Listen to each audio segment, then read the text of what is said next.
જય દ્વારકાધીશ મિત્રો, શું તમે ક્યારેય વિચાર્યું છે કે જો તમે માત્ર દ્વારકા જવાનો વિચાર પણ કરો ને તો પણ તમારા જીવનમાં અને તમારા પિતૃઓ માટે કેટલો મોટો ચમત્કાર થઈ શકે?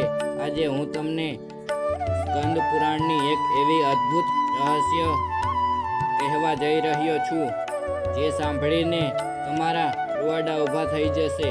સ્કંદ પુરાણમાં પ્રભાસ ખંડમાં સ્પષ્ટ લખ્યું છે કે આ સંસારના કોઈ પણ મનુષ્યો ખાલી દ્વારકા જવાનો વિચાર આવે કે દ્વારિકા જવાની ઈચ્છા થાય ને ત્યારથી જ એના પિતૃઓને નરકમાંથી મુક્તિ મળી જાય છે।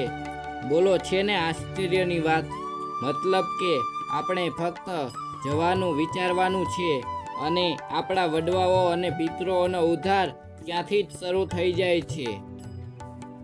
આ તો થઈ વિચાર માત્રની વાત, પણ જરા વિચારો કે જે માણસ સાચે જ દ્વારકા આવીને દ્વારકાધીશના પ્રભુના દર્શન કરે છે એના પિતૃઓની તો શું દશા થતી હશે?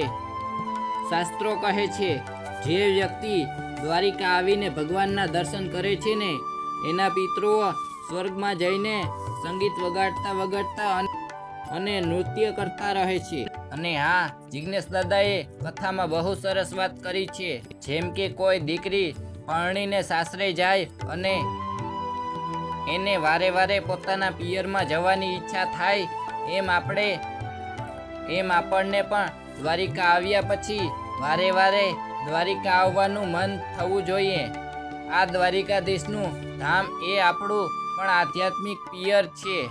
હવે આવે છે સૌથી મોટી અને અસલી ચમત્કાર। દ્વારિકાધીશ દર્શન કરવા માટે તમે જે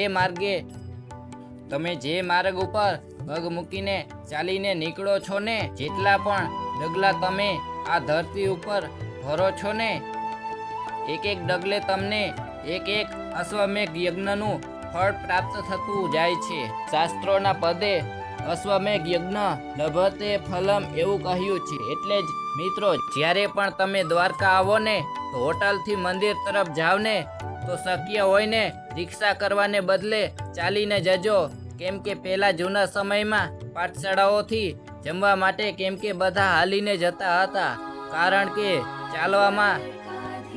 ચાલવામાં જ અસલી પુણ્ય અને આનંદ મળે છે। તો આશા રાખું છું કે આ માહિતી તમને ખૂબ જ ગમી હશે। વિડીયો ગમ્યો હોય તો લાઈક કરજો, ચેનલને સબસ્ક્રાઈબ કરજો અને કોમેન્ટમાં એકવાર જય દ્વારકાધીશ જરૂર લખજો। તો મળીએ છીએ નવા વ્લોગમાં। જય શ્રી કૃષ્ણ।